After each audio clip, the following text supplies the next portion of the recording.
This is Kid Shriner, the voice of the Green Arrow. This is George Newbern, the voice of Superman. You are listening to the DCAU Review, hosted by Cal and Liam. Streaming at DCAUreview.com and on your favorite podcast app. The original Justice League has become a memory. I am resigning from the Justice League. What's going to happen to the League now? We rebuild. From the ashes of that great conflict, a new team has arisen. A much, much bigger team.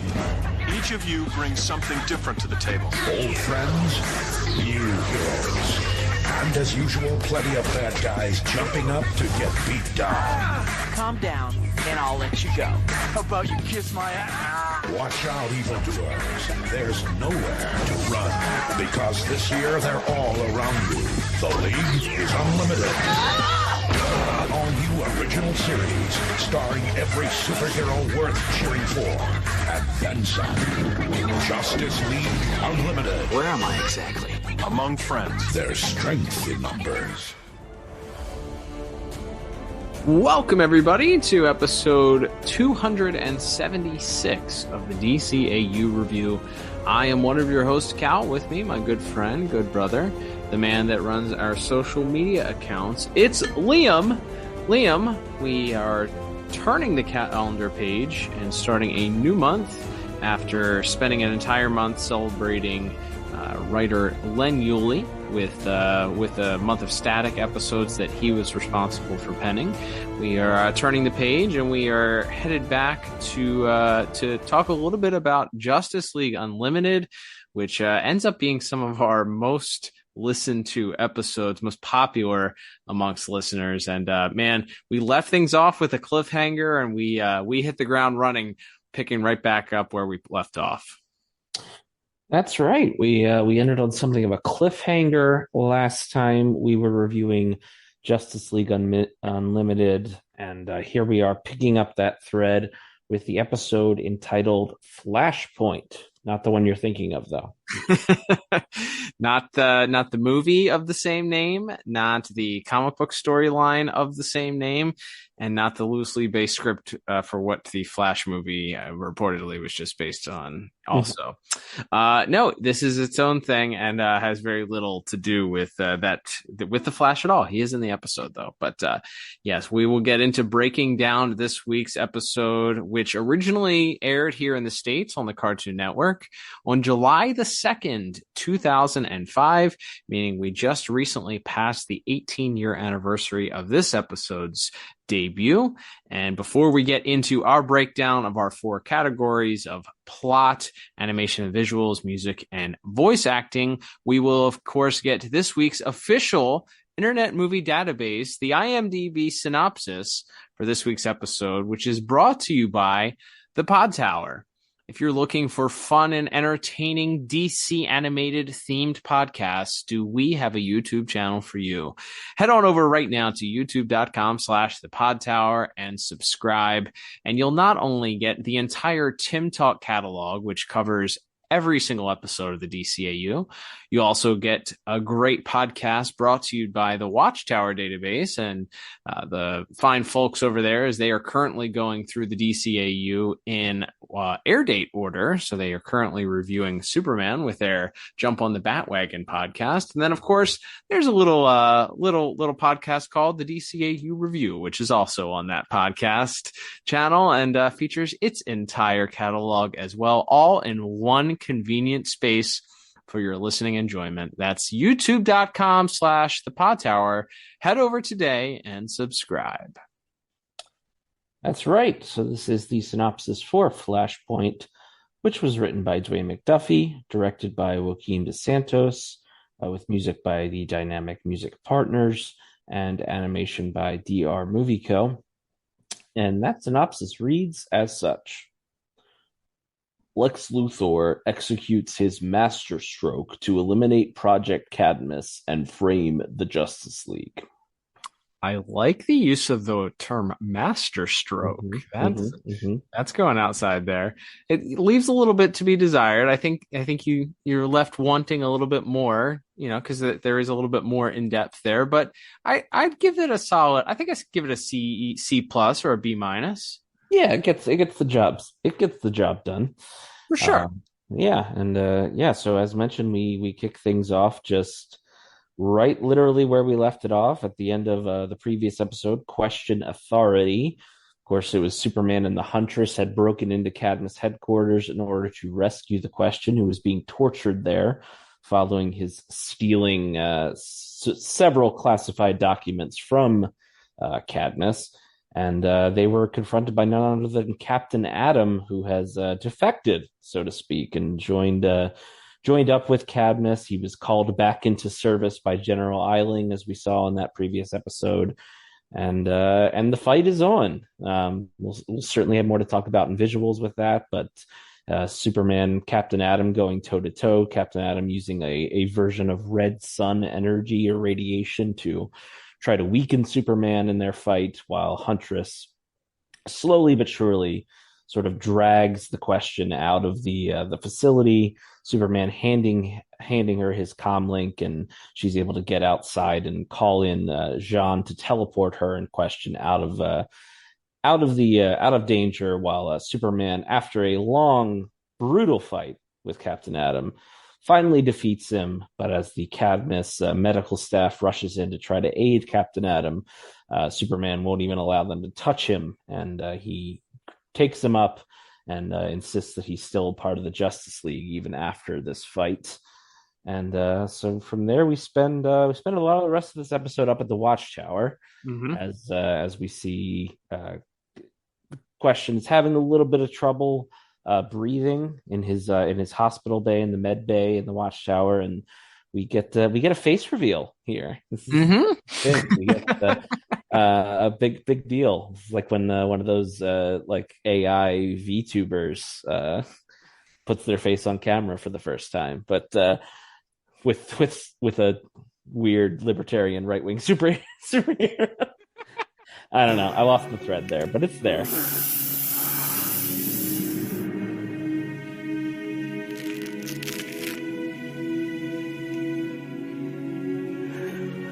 You were right. I am the ugliest guy of all time. Not in my eyes.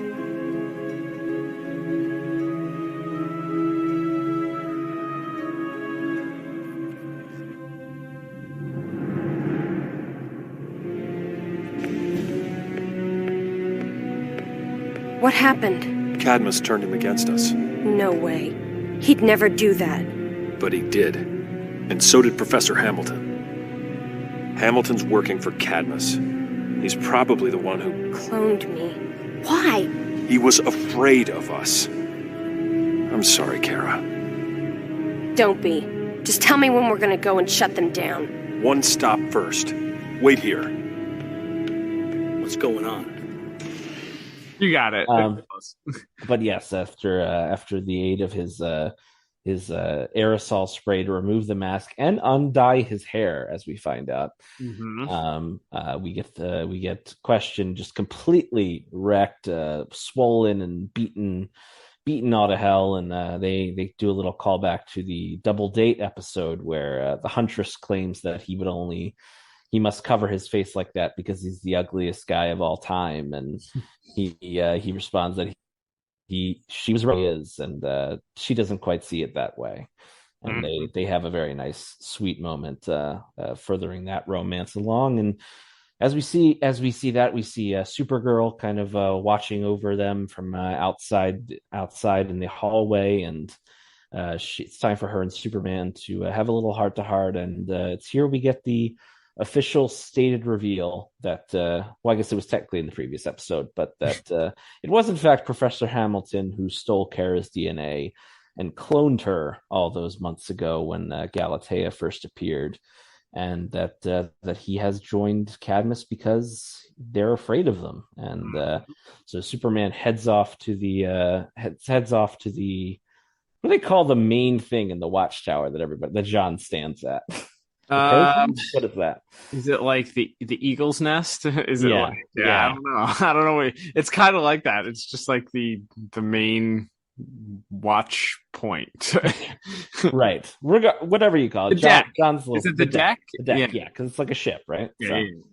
So yeah, they go to the deck, and Superman, having just experienced all of this, and then reiterating this very emotional and traumatic experience, realizing that one of their closest allies has betrayed them, and perhaps for him more importantly betrayed Kara.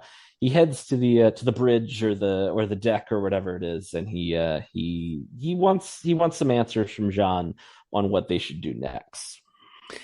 And those questions and answers are hotly debated amongst several different Justice Leaguers, as several are present here. It's also worth mentioning that in the conversation between Superman and the question reminds him that he was there trying to kill Lex Luthor because he was trying to prevent the whole Justice Lord's storyline from happening, because Question is under the impression that it is inevitable that that Luthor kills Flash, Superman kills Luthor, and then arms race Armageddon. He's gonna be fine, but he needs his rest. I'll only be a moment. It's okay, Helena. 5 minutes. What happened, Question? How did Cadmus get a hold of you? I went to kill Luthor so that you wouldn't be able to. That's not how we do things. How do we do things, Superman? Your counterpart killed Luthor. This Luthor is scheming to enrage you. Doing a pretty good job of it. Ruining your reputation, turning your friends and comrades against you, creating a superpowered arms race. But you cannot succumb. I can shut down Cadmus without killing Luthor. Carry on, then. If you're wrong, it's not like it's the end of the world, right?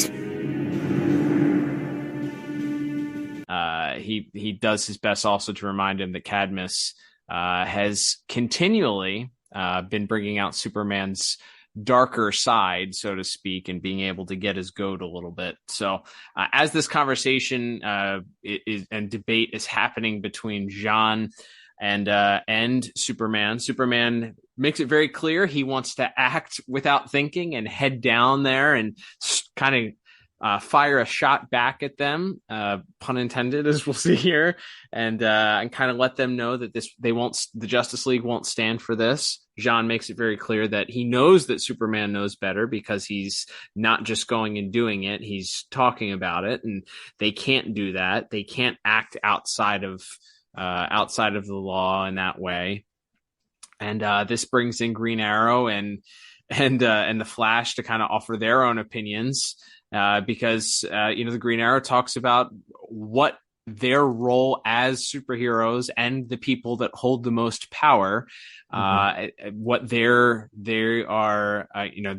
commitment to upholding the law. And he also points out that Cadmus is in fact a legitimate endorsed part of the U.S. government. It may be secretive, but it's not some rogue villainous organization that they can simply stop and because they believe they're doing injustices. It's different because it's a part of the U.S. government. It's endorsed by the government, which has its own crimes that it commits, and there should be checks and balances to hold the government accountable, but it's not their role to do so.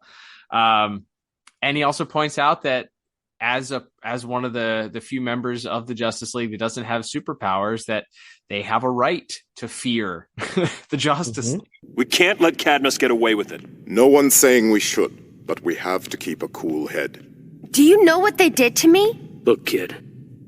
Hamilton's a piece of garbage, and Luthor's worse. But this isn't the way to stop them. We must also consider the possibility that Cadmus is right to be afraid of us. What? And there is strong evidence of Cadmus having legitimate connections to the government. Maybe to some rogue black ops group. The real government wouldn't get involved in anything like this. Hey, I'm the only guy in the room who doesn't have superpowers, and let me tell you, you guys scare me.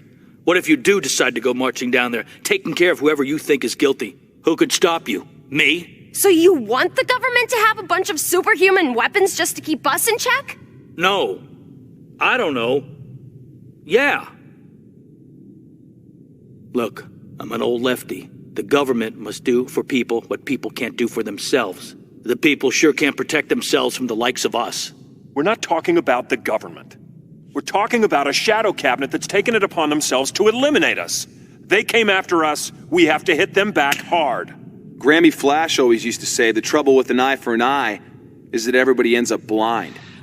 So while all of this is happening, we cut to a very suspicious Lex Luthor who's working on some sort of project in his lab. More to come with that as we talk about in visuals here in a little bit.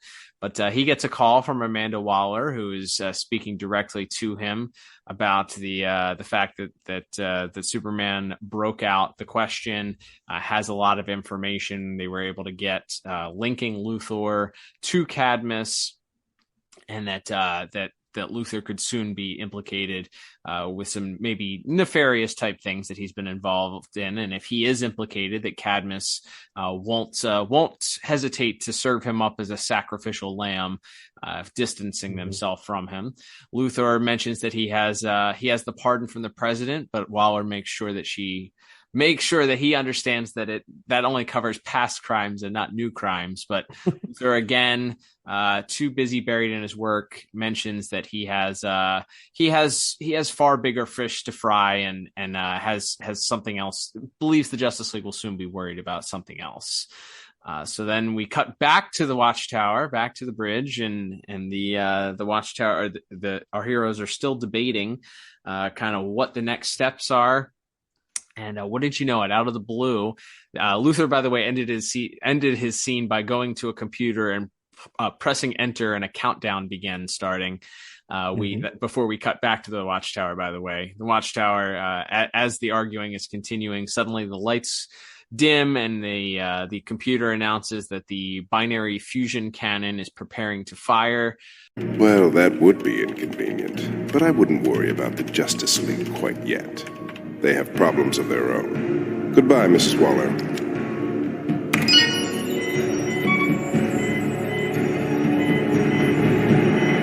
I still think we should go down to Cadmus, take them out, and accept any consequences after the... Computer, report. Binary fusion generator initialization sequence in progress. Abort. Unable to comply. System locked.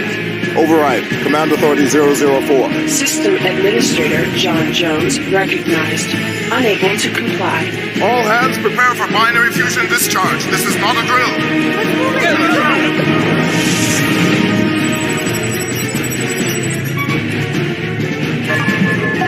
Have to do it the hard way.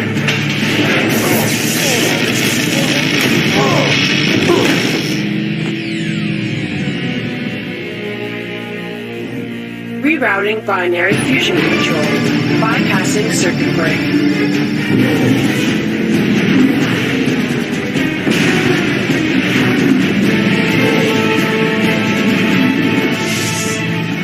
John does his best to try and override it and shut everything down, and even goes in manually and disconnects a whole bunch of wires. Hey, when all else fails, break something, right? And he tries his best, but I guess the emergency backup powers back on, and the floating space gun known as the Watchtower, or perhaps ripped directly from the headlines, the directed energy weapon, or DEW as some would call it, fires off, and wouldn't you know it, it makes a connected spot right at the Cadmus headquarters, creating a mushroom cloud just outside a major city, and a rather huge crater in the middle of this area. We see the ripple effects happening as buildings begin catching on fire, and there's an earthquake, and things are beginning. Water mains begin to break, and lots of chaos ensues in the aftermath of this weapon firing. And suddenly, the Justice League realize what's happened, realize that they have to get down there to try and help. Superman and the rest of the Justice League begin trying to form a plan. They are trapped for some time because the power is down due to the firing of the weapon, but they immediately begin sending people out and trying to figure out how they can get out and manually get down there, because their their transportation. What do they call that thing? The beam me up Scotty thing. I think they just say teleporters. Yeah, the teleporters. Yeah. That's I think what it was called in the comics, but they're offline because of the power surge. So they're offline. So they're going to take javelins and go down and try and help the situation.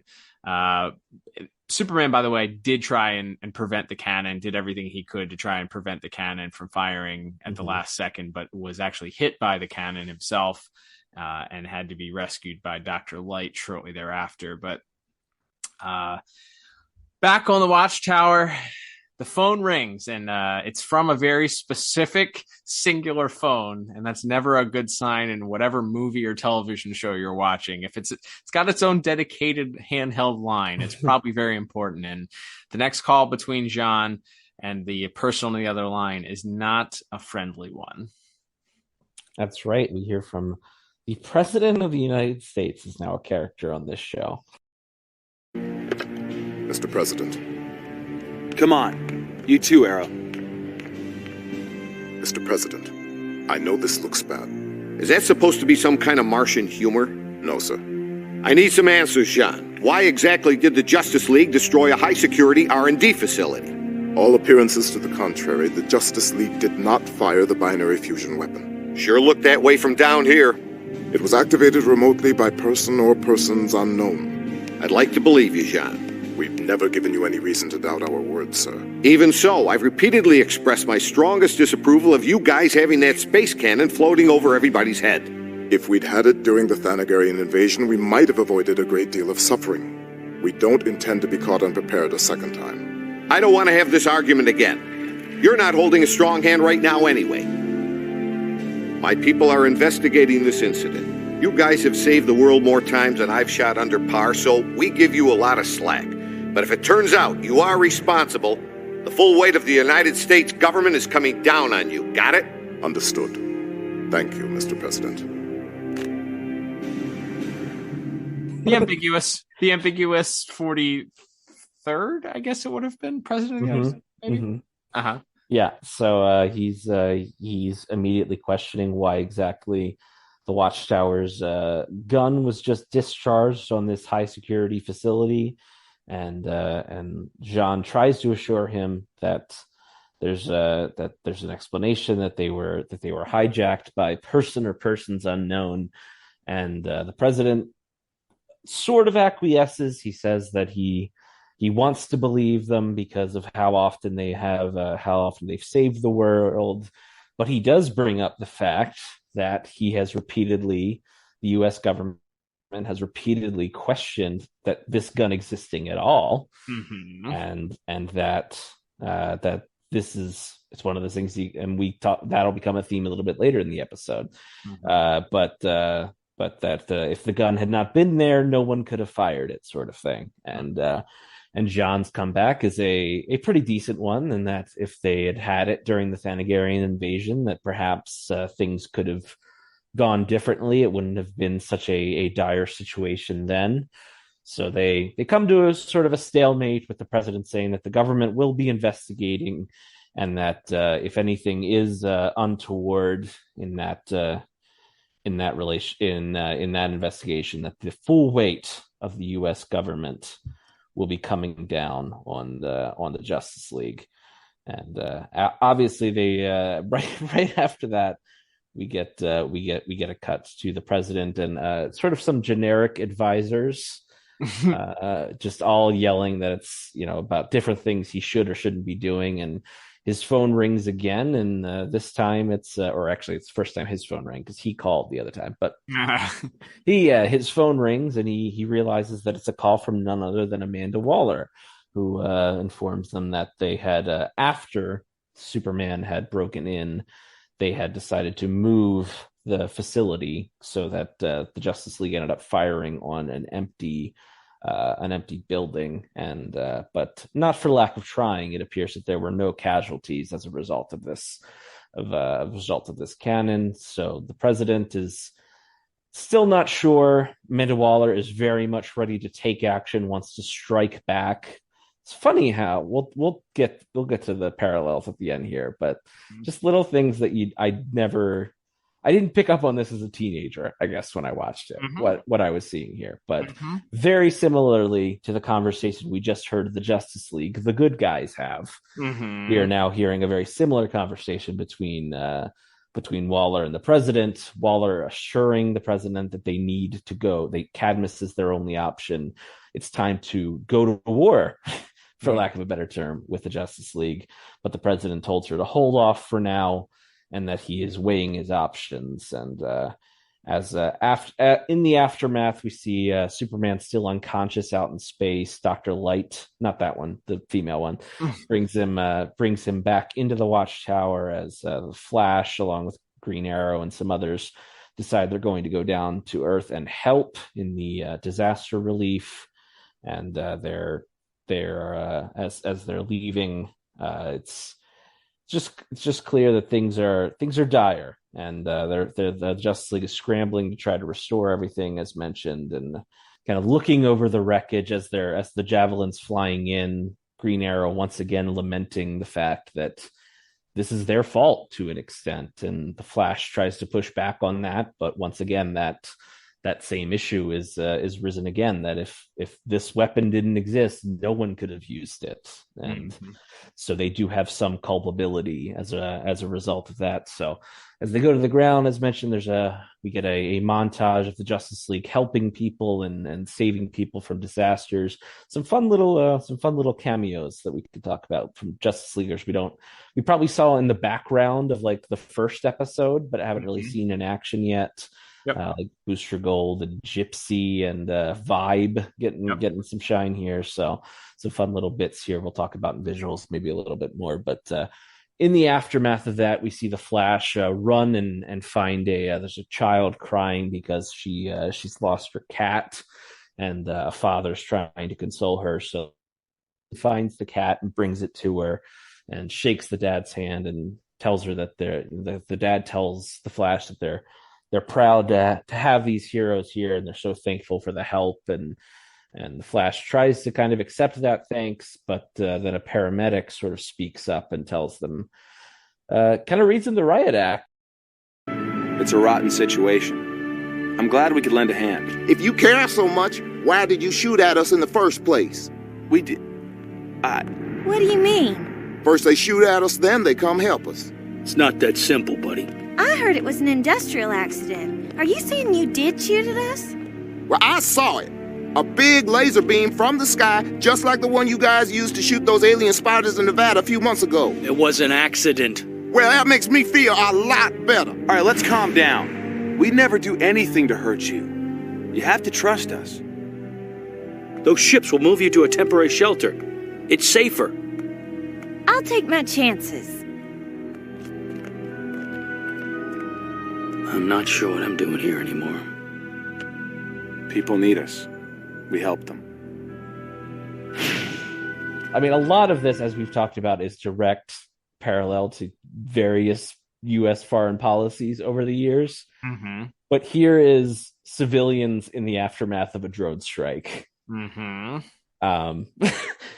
if you cared so much, why did you shoot at us? Right. If you care, and Green Arrow tries to stick up for the Flash and say it was an accident and it didn't happen, and the civilians sort of all begin to join in and say that, well, look, all we know is that a beam shot out of the sky. We know it came from you guys because it's the same one you used to shoot the spider robots a few months ago, and now you're standing around trying to act like heroes for coming to help. And so it creates this very uncomfortable situation. And Green Arrow is once again sort of left feeling like perhaps he made the wrong decision to stick around as we head to the finale of this sort of middle portion of this final Cadmus arc. That's right. And we get a brief final scene as we cut back to this government facility, and their General Eiling, Amanda Waller, Professor Hamilton, and who's the fourth guy? He's the torture guy from the torture guy. Yeah, the guy that was torturing the Question in the last episode. They're all sitting around a table, waiting, hoping that the president is going to call to give them the okay to declare war, or I guess give a final stand down order. And Amanda Waller has no time for this, no time for patience, as she decides she's going to take matters into her own hands. We see her leave the table, walk into another room where it is revealed is a fully healed Galatea is there doing lifts with heavy machinery, and Amanda Waller checks on her to make sure she's full and ready to go, and she says she's more than ready to go on her next mission. And her next mission, per Amanda Waller, is going to be taking on the Justice League, but she's not going to do it alone. She opens up a door, and revealed is an army of the Ultimen.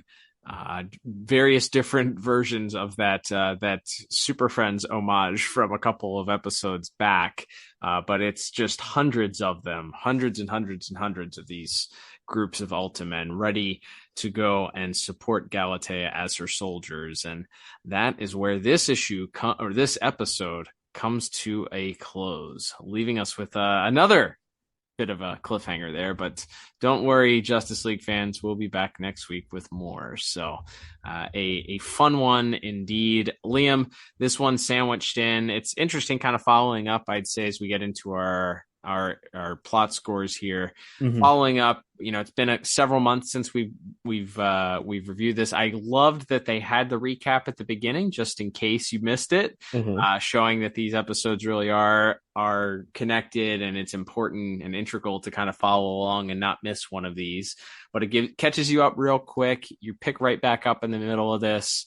You have an incredible fight happen right at the beginning between Superman and Captain Atom, and it is rough and tumble. I put it, but it's probably not quite as brutal as the Captain Marvel / Shazam and Superman fight. I would say that one maybe slightly more brutal, but this one's pretty rough. Lots of closed fists, lots of hard punches, a big meaty men bumping meat, as they say, right? Just hanging in there, throwing fists, not really holding back. So that's how you kick off the episode, and I think maybe that was done because a lot of the rest of the episode is more dialogue heavy, is more story driven than the rest of the episode.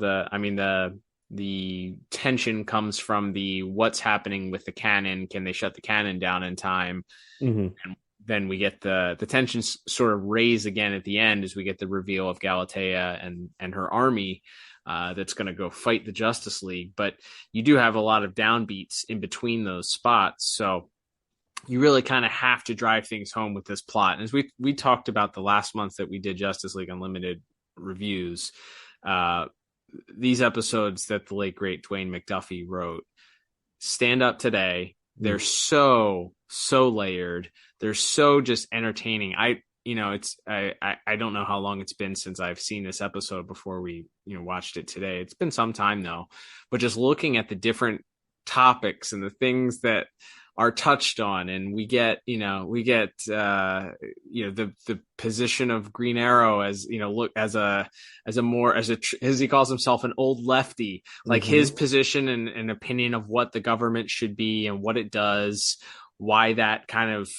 and how that kind of shapes his outlook on things, and why that influences kind of what his advice is to Superman on how to act. You have Jean kind of just kind of coming in from his own standpoint of like, hey, we're heroes. We this isn't what we do. You have the Flash, who points out that Superman is talking more like Batman these days than he is acting like Superman. Which is, if you really look at it, is Superman's the dark, gritty guy in these last couple episodes. Yeah. We pointed out, it's just so layered and so enjoyable to watch. Here I am, I don't know, we said this is 18 years ago, so as a teenager watching this, you like you said, you don't pick up on all of the intricacies and the little things that the real world application that Mr. McDuffie was clearly alluding to, and that is still relevant today in a lot of ways, in a lot of discussions. So yeah.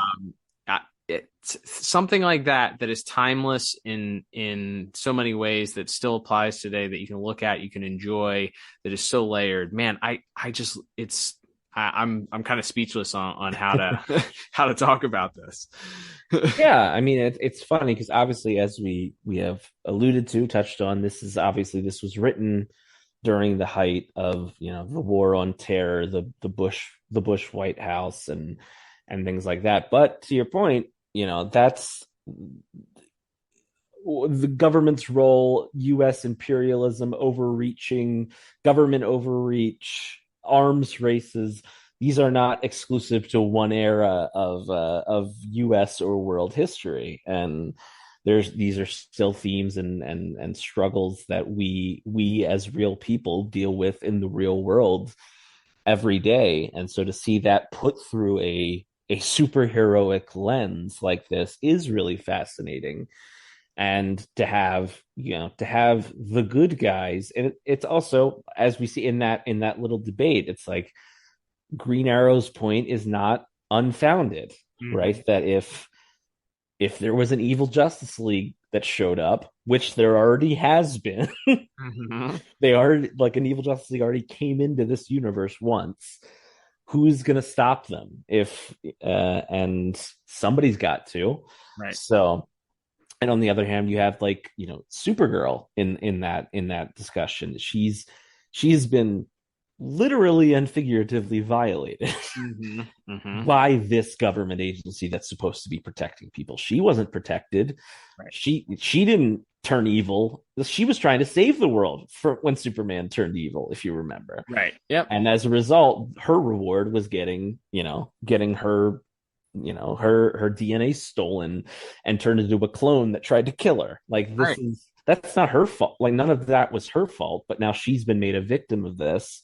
And so she's not wrong to stand up and go, wait, so you want these guys to be in charge of world defense? These guys that backbite and lie and cheat and all of these things. Like, there's so many layers to this that feel, and these characters feel like real people having a conversation.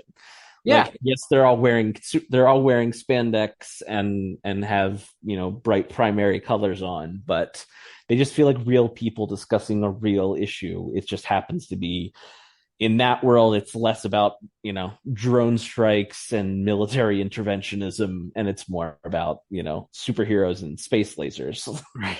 Which, as you said, even that's not that far out. Yeah. So it's just like the way that this is crafted is fascinating. And then as we talked about during the recap, the parallel of how Superman is talking to Jean and how Waller is talking to the president.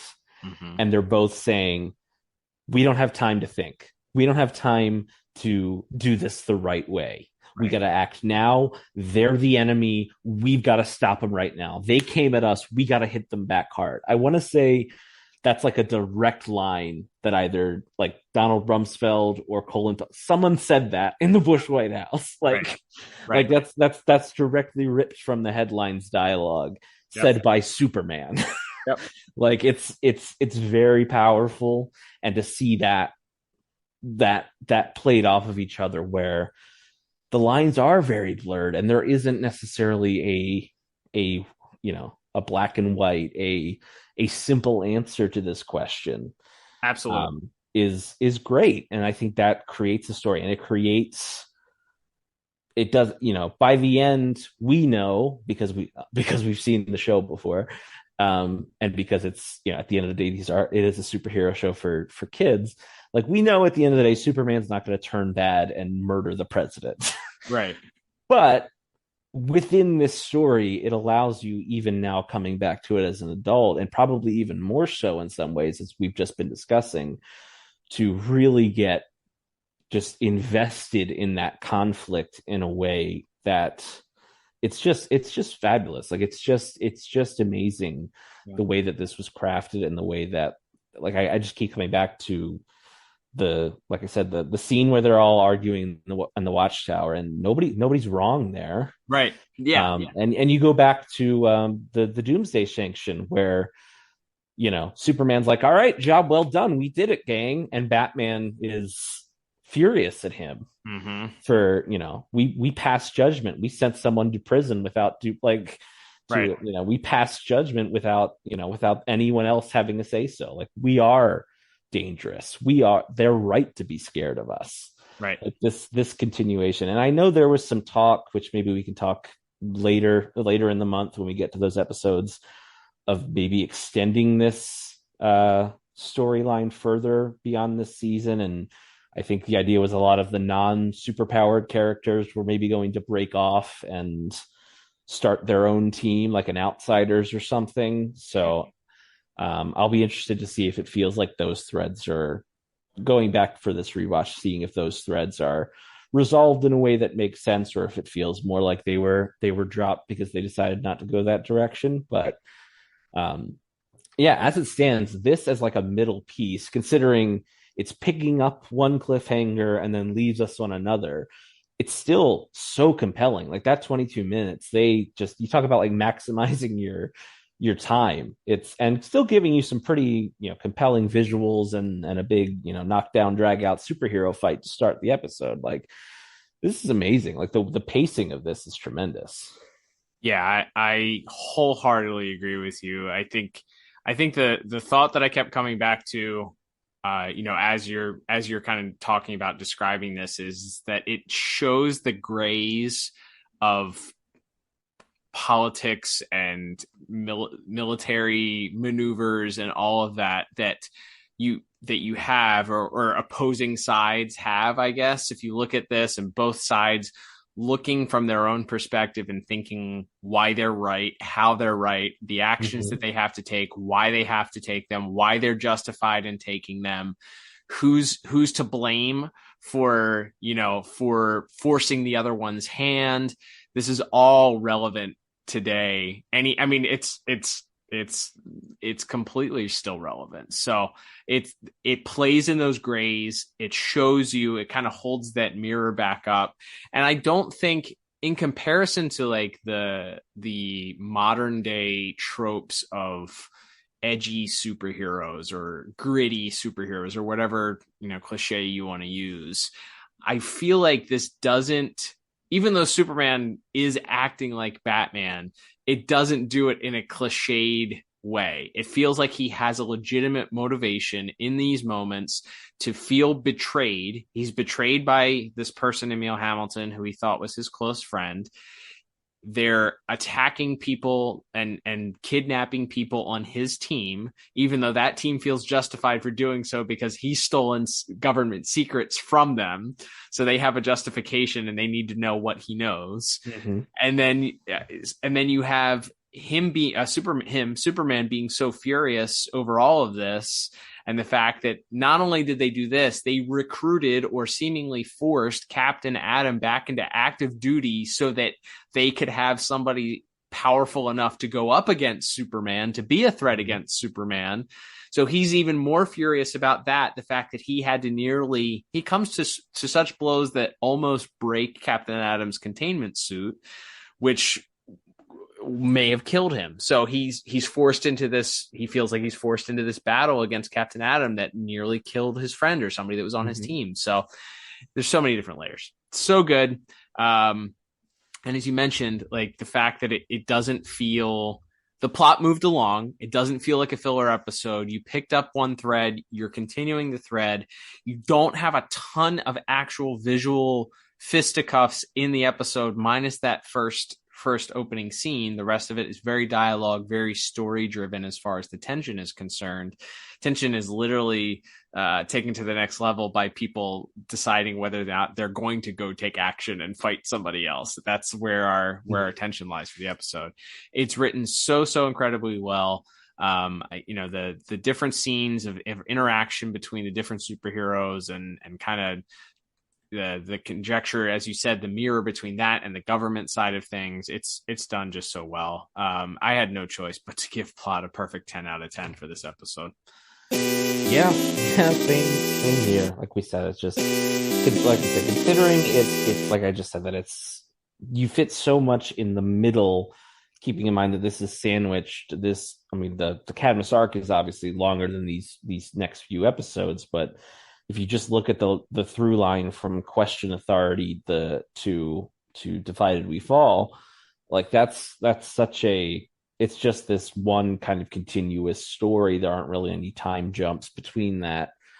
So the fact that this, like I said, starts cleaning up a cliffhanger from the previous episode, ends with its own cliffhanger, and it's still so compelling and so interesting as a standalone piece is it's amazing. It's amazing. So as we talked about the late great Dwayne McDuffie, just a spectacular writer, spectacular person especially when it came to injecting these real life themes into these superhero stories.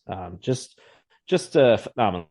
All right, Liam, let's move on to our next category, which is going to be animation and visuals. And as you mentioned at the top, DR Movie Co. responsible for our animation for this week, and our direction. The episode was directed by Joaquim dos Santos. Mm-hmm. Speaking of Mr. dos Santos, by the way, he's also director of a little film called Across the Spider-Verse that came out this year.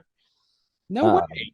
Yeah, like one of the lead directors on that project. And I mean, there's hundreds and hundreds of artists and visual effects people that worked on that movie, but he's credited as one of the directors on there. So another guy who cut his teeth in the world of the DCAU and then went on to create entire worlds all his own, and worked on maybe the most spectacular, like from an engineering standpoint, I think from an accomplishment standpoint, maybe the most spectacular animated film I've ever seen. So yeah, just an incredibly talented guy.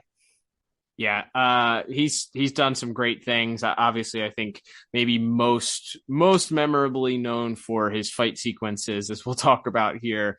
Mm-hmm. According to the DCAU wiki, and they're never wrong, he's earned the nickname Dr. Fight as a colloquialism for him to based on his ability to direct and choreograph some fantastic battle scenes. So this one is no exception, as we see just an incredible knockdown, beat down, drag out fight, as we mentioned. Really brutal, lots of incredible fists being thrown, Superman being thrown head first into a wall. We have Captain Atom, as we said, his containment suit getting nearly damaged so much that it nearly breaks. And Superman, I dubbed it in mixed martial arts. You have the ground and pound, where the guy is up on one guy and the other guy's on his back, and the guy's on top, and he's just beating the tar out of him, draining down fists on him. Superman, I think, is responsible for the wall and pound, as he just jams Captain Atom into a wall, and then they cut to this sequence of him just raining fists down onto Captain Atom's head. Quite a brutal fight between the two of them, and certainly worth mentioning the action that takes place in that scene is. As I said, the rest of the episode isn't without its interesting visuals. It's just this is where we get the main portion of our action for the episode. Absolutely, yeah. That's the big action beat. They're smashing through walls, as you said. They're the bit. It's towards the end of the fight where he takes like a piece of rebar or whatever from the wall and ties it around Captain Atom's hands to try to curb the energy blast, and then Captain Atom responds by he does the Dragon Ball Z, right? You like put the hands together and then unleash the energy that way instead, and the fight keeps going for a little bit longer.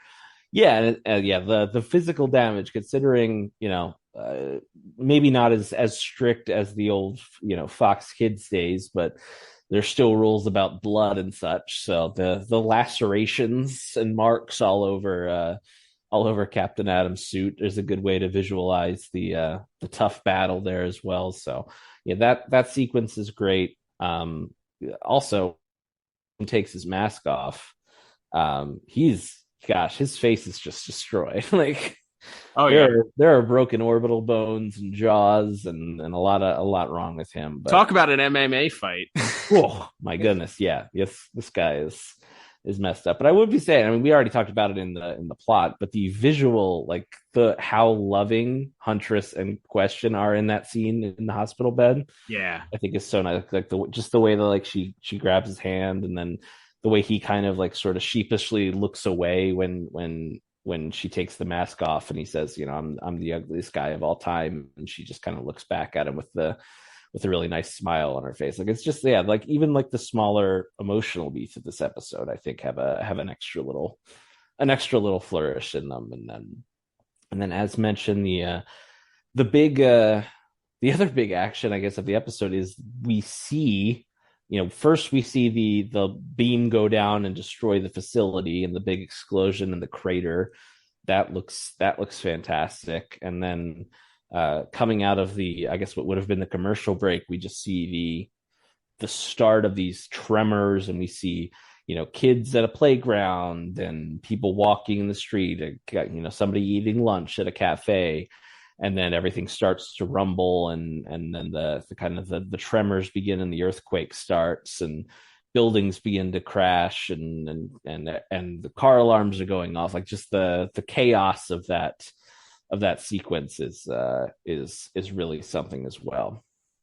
Yeah, I think the fact that they set it up, because they could have just easily shown you the aftermath, right? The giant crater, the fires, and the car alarms, and you would have understood, you know, what had happened. But to really drive home, again, we're talking, this episode came out just 4 years after, you know, the events of September 11th here in the U.S. And people had seen sort of the juxtaposition of the sunny blue skies of that day that were suddenly disrupted when when planes hit the towers and the buildings ended up falling, and just the chaos that ensued after that. So I feel like maybe some of that was trying to capture that aftermath. And to your point also, you know, the aftermath of when a bomb drops, or when when a city has come under attack in a military conflict. It's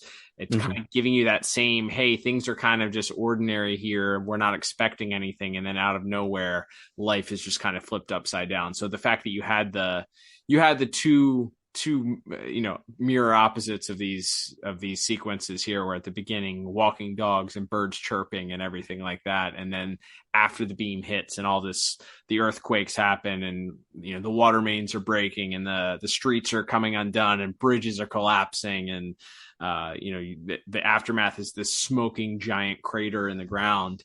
It really hammers home that idea that, man, these innocent people, their lives are never going to be the same after this. So I felt like that was a good job of capturing that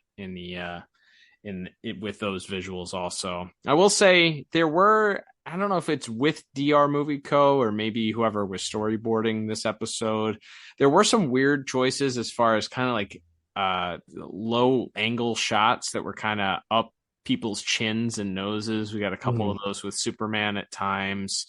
And Martian Manhunter looked a little off model at times. So I did take a point or two off for that. People looking a little bit off model.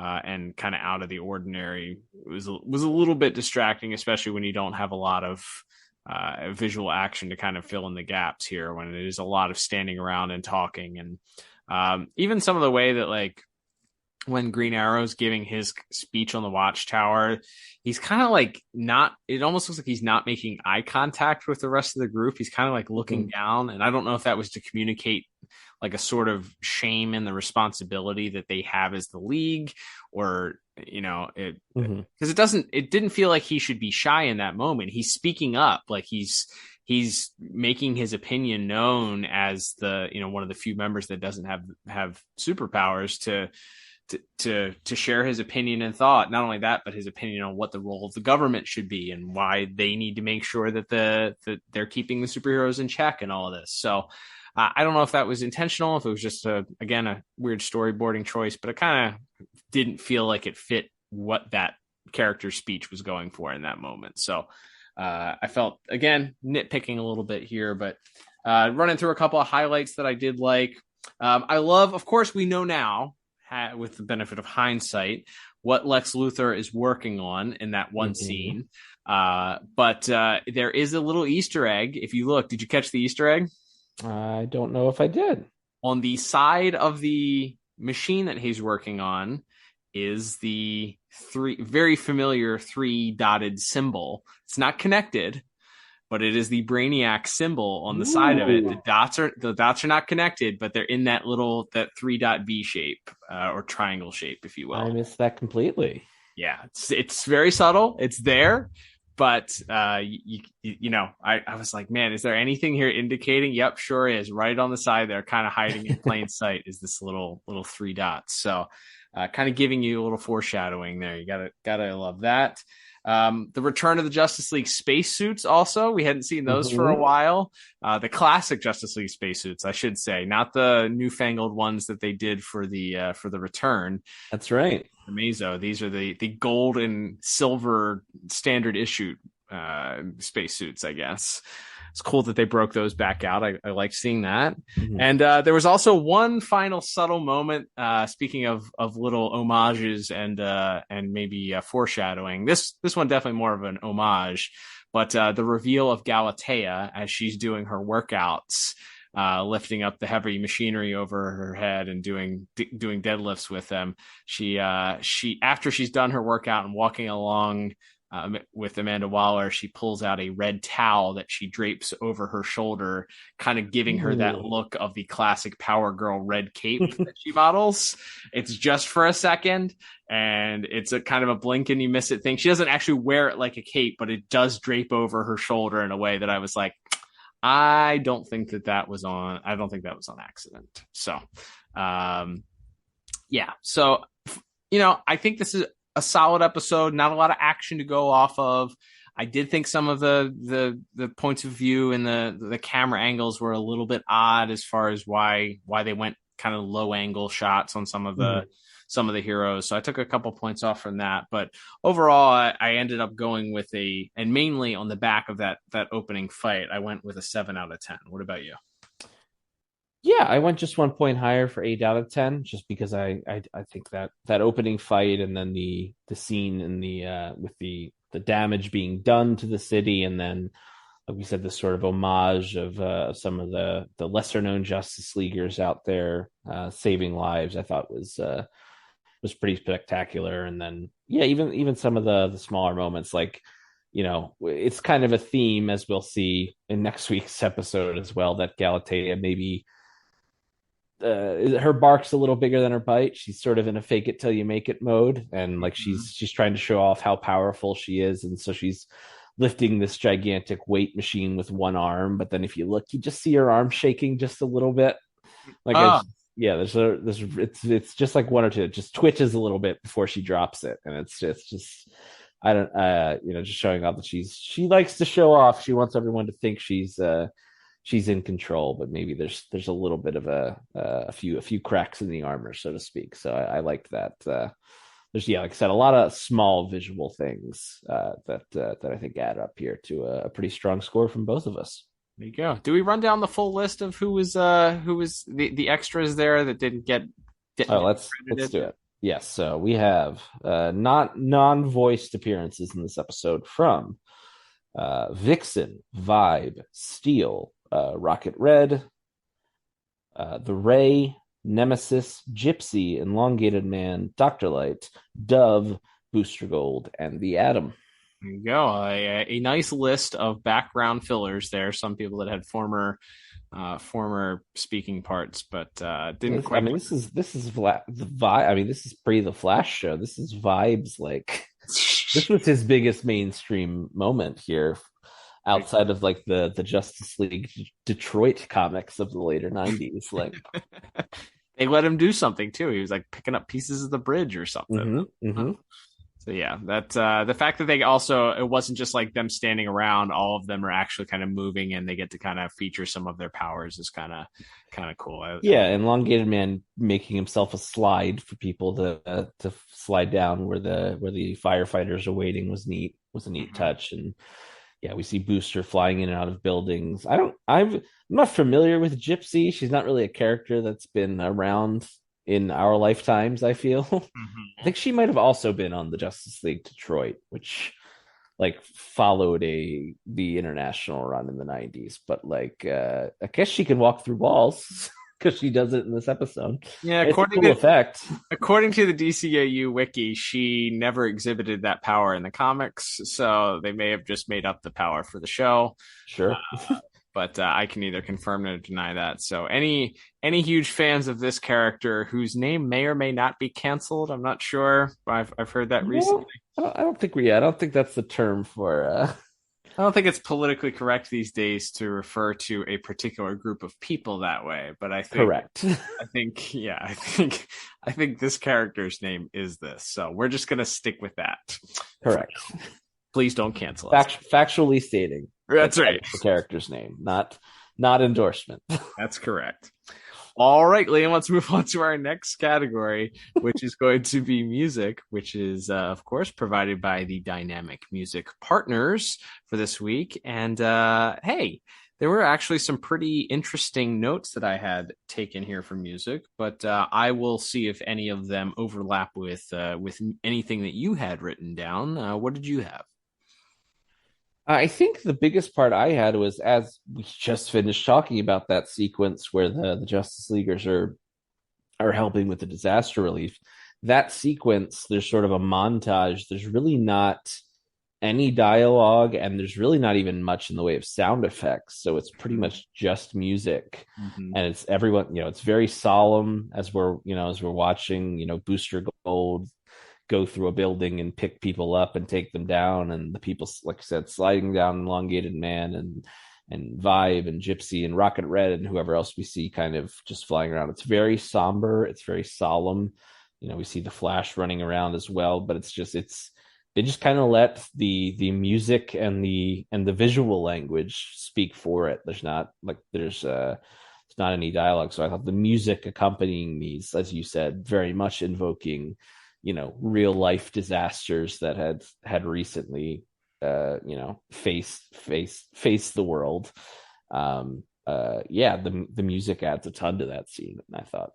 Yeah, I'm with you on that. And even right before that, when the direct energy weapon, or as some may call it, or the watchtower, as the weapon fires, there's just kind of this haunting music that plays that has this chorus or choral undertone of it, with these voices that kind of feed into the haunting, oh my goodness, what just happened? What type of destruction? Did the Justice League just murder all of these government agents? Or did the Watchtower just murder all of these government agents? It kind of builds that tension in that. And then again, the somber note of them kind of trying to help the cleanup as they're going around. Yeah, those kind of play off each other very, very well, because it really brings the tone of this, there are no winners in war, I guess. So I did enjoy that. I think the fight scene, of course, between Superman and Captain Atom, you have some good standard fight music that's happening there, some good fare. It is more of the synthesizer, and we've moved past live music. It's more of the synthesizers, but doing what they can to certainly to accentuate the action that you're seeing on the screen. I like when the Question and the Huntress are talking. There's sort of, I don't know if it's a Question theme, but it is a musical piece that I associated with previous appearances of the Question. So I'll just call it the Question theme. It does play in sort of a somber, sad note as they're kind of sitting there, and Superman or as they're having this conversation before Superman walks in, this romantic moment, and especially he drops the line of being the most ugly person alive, and she says, "Not in my eyes," and then it kind of plays that somber theme before Superman comes in. And then I think the last musical note that I had that really I felt added an exclamation point to the scene was the Galatea. The crescendo of the Galatea and Waller walking into and revealing the Ultramen army, as you kind of get this haunting theme that plays as you realize that, oh, this is going up another level here, as not only is the U.S. government going to take a step here to declare war on the Justice League, but they're not just sending this one superpowered individual. They have an army of drones to go after with them. So it kind of the cliffhanger, you have these spotlights coming down visually on the different groups of the Ultramen, and then fade to black here really brings that tension, gives you the cliffhanger feel. Let's get on to the next episode type of idea here. Oh no, I can't wait for next week. Like giving you that feel. So I thought the music was pretty strong for this week. I think it played in the right notes and where it needed to be quiet and somber. It was when it needed to add a little bit more tension. It did. So for all those reasons, I ended up giving it a 8 out of 10. What about you? Yeah, I went just 1 point lower at 7 out of 10. But I still think it's really strong. I think you touched on it, but yeah, there's the moment where the countdown starts, the computer raises out of the ground, and the countdown for the laser blast is about to start. And Jean's trying to fight it, and finally tries to override it. It doesn't work, so he pulls the wires out, and everything stops. Like there's no sound for a second, and there's almost like an exhale. And then it's rerouting power, and everything boots back up, and the music just rushes back in, and it's like even more frantic and fast tempoed than it was before. And that added a lot to how unnerving that sequence is. And then as the music sort of quickens, then you see Superman realize there's no other way, and dive out and fly out, crashing through the wall of the watchtower to go try to stop it at the last second. That's just really, really, really great example of how the music can just make you can add into that emotion that you're already feeling based on the plot and the visuals and the dialogue. All right, Liam, let's move on to our final category of the day, which is going to be our voice actors. We have I guess a medium-sized cast to talk about today. A lot of series regulars here, not too many listed here on the special guest list, but some really, really important, heavy dialogue driven, as we talked about. A lot of dialogue, a lot of intense moments, a lot of important conversations happening here. So that means a lot of the weight went on our voice cast. So let's break down their performances for this week. Yeah, so really our only guest star or guest star we hadn't heard from before is Robert Forster as the president. Folks would know him from things like Jackie Brown. He has a big role in that. And then he's the guy that helps people disappear on Breaking Bad. He's like the hardware store owner that he has a very memorable, he's only in 1 or 2 episodes, but it's very memorable for that series towards the end of that.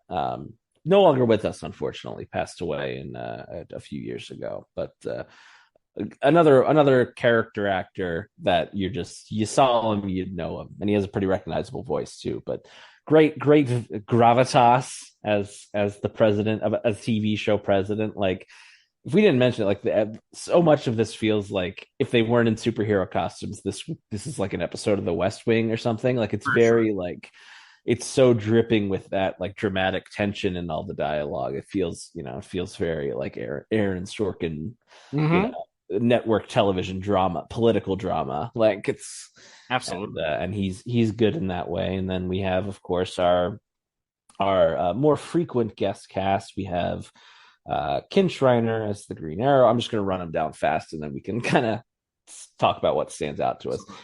Ken Schreiner is the Green Arrow, Nicole Tom is Supergirl, Jeffrey Combs as the Question, Amy Acker as Huntress, Chris Cox as Captain Atom, and then our main original Justice Leaguers, we have 3 this week. We, of course, have Carl Lumbly as Martian Manhunter, Michael Rosenbaum as the Flash, and finally, George Newbern as Superman.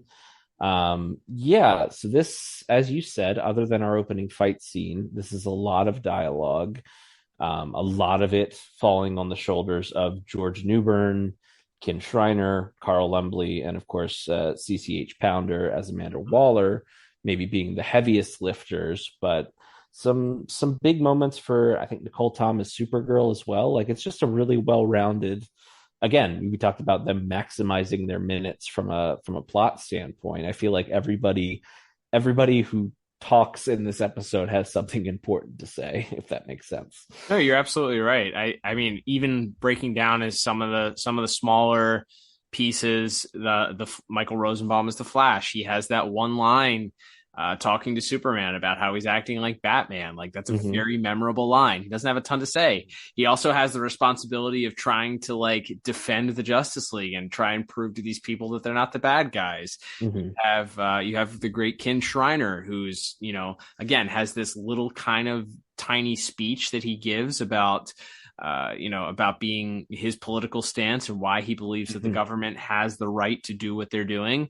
And, but then also has this kind of like this other downer moment where he's kind of put in the middle of this argument between the citizens and the superheroes, where he kind of doesn't even realize what he's doing there anymore, as he says. So yeah, there's some emotional beats that these characters are called upon to do, even in these brief little dialogue bits that they have, that I feel like they knock out of the park. And then you have the bigger conversations. You have, Superman and the Question having this heart to heart where, Jeffrey Combs has to deliver these lines talking about, again, reiterating this idea that he believes that Superman ultimately has it in him to kill, to kill Lex Luthor. Superman doing his best to try and paint himself as the hero that would never do that. But again, the Question really not believing that this is inevitable.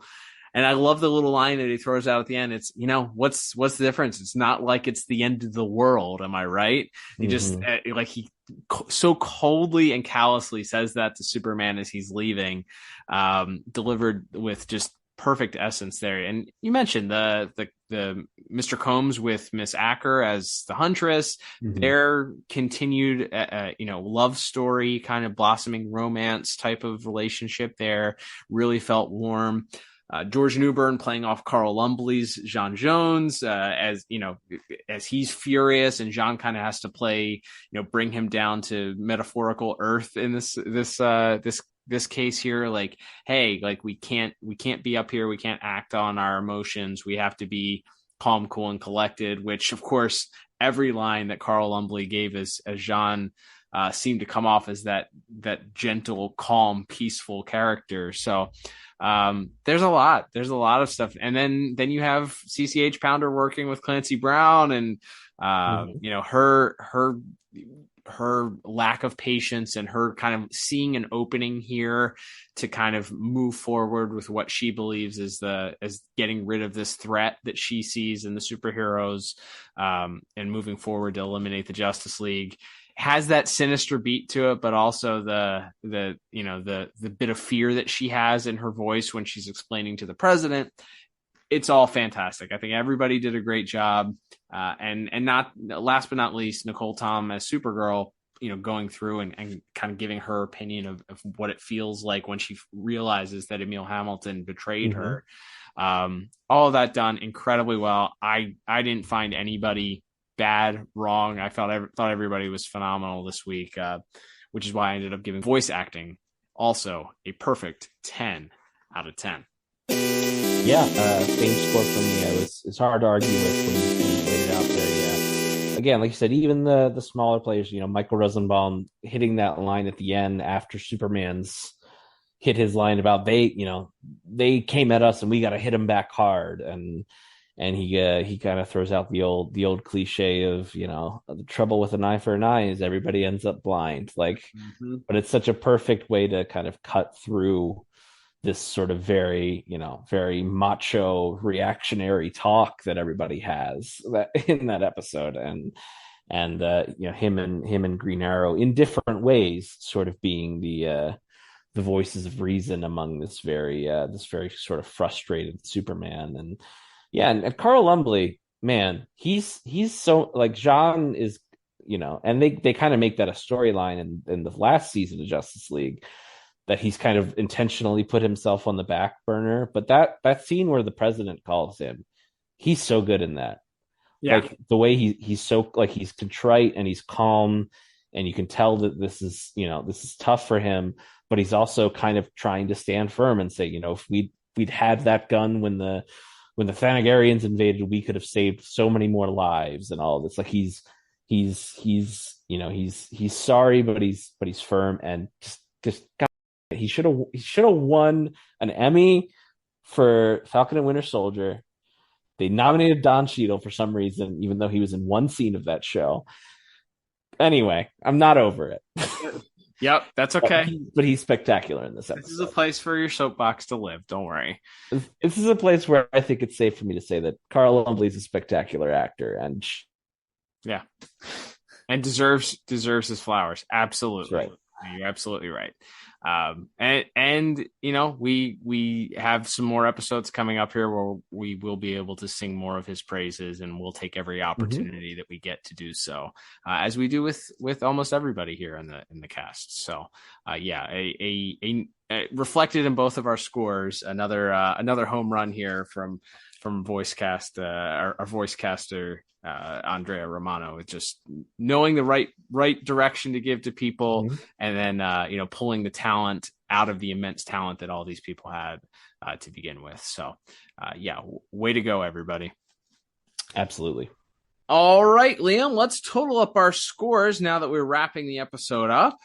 And I think we'll end up probably either the same or in the neighborhood of each other, as we are often wont to do. But totaling up all of my scores, I end up with a 35 out of 40. What about you? Yep, I end up with the exact same score, even though I don't think we perfectly agreed in every category. We were +1 or -1 in a couple, but that ends up with the final score. So this one does just leave itself just barely outside of the top pick section, but which we give to all of our 36 or higher episodes. But suffice to say, like we said, this is such a linchpin episode for this entire arc, but really especially for this like 4-part finale of Question Authority through Divided We Fall. Well, really the finale is for this season is epilogue, but we'll that's the final episode ever of this podcast. By the way. So that's not one we'll be getting to anytime soon. So this one through Divided We Fall is such a connected story. So this is an obvious double thumbs up, because as we've just been talking about for the last hour, not only is it a great episode as far as moving the plot along, getting us from point A to point B, but doing it in just a spectacular and fascinating way. Absolutely. Yeah. I mean, you can't, it's undeniable. It's a must watch. It's integral to the DCAU. It's integral to this show. It's integral to those four parts. You can't skip this one. So, and it's just a really good episode. So yeah, it's 2 thumbs up. If I had an extra thumb, I would give it up also. But alas, I do not. All right, Liam, let's begin to wrap things up here. Thank you, everybody, for tuning in. Don't forget, if you would like to support the podcast, you have a myriad of different ways to do so. We will run through those very quickly. You can, of course, support us by following us on social media at DCAU Review. We are on all major social media platforms. The normal ones: Instagram, formerly known as Twitter, now X, and a couple of other ones as well. So find us on there at DCAU Review. You can also support the podcast by subscribing to us on your favorite podcast app. If it's a traditional podcast app like Apple Podcasts or Spotify, leave us a 5-star review. If you do listen on Apple Podcasts and you can leave a little blurb about what you like about the podcast, please do so. And if you do, take a screenshot of it, send it to us in our DMs, and we'll be sure to thank you, give you a shout out, and I might have a little special gift to send you as well. You can also support the podcast monetarily if you'd like to. There's links in the show notes. One way is to subscribe to the podcast monthly with a monthly donation. We have some listeners that do that we're incredibly thankful for, that buy me and Liam coffee every single month. So we're incredibly thankful for that. Mm-hmm. And also buy a piece of merchandise if you'd like to. There's a link to the store there to buy a shirt or a mug or a hat or something, a sticker, get something to support and rock DCAU Review. We appreciate that. Liam, we are continuing here. Oh, last way, of course, we mentioned at the top, you can, of course, subscribe to us on the Pod Tower on YouTube. Do that, and you get some great content from other DCAU content creators. Liam, we are continuing here in our month of Justice League reviews, and I have a feeling I know where we're going next, but just in case you're not quite sure, what episode will we be reviewing next week? That's right, Cal. And next week we will be picking up directly where this one leaves off with the episode aptly titled, for a couple of reasons, which we'll chat about next week, Panic in the Sky. It is going to be a good one. You are not going to want to miss it. If you have missed any of our Cadmus story arc podcast thus far, why don't you take the opportunity this week and head back in the archives and check those out. You can search on your favorite podcast app. Just search for JLU, DCAU. You'll find it that way. Catch on up. But until then, I'm Cal. And I'm Liam. And we will talk to you on the next episode of the DCAU Review. Bye-bye.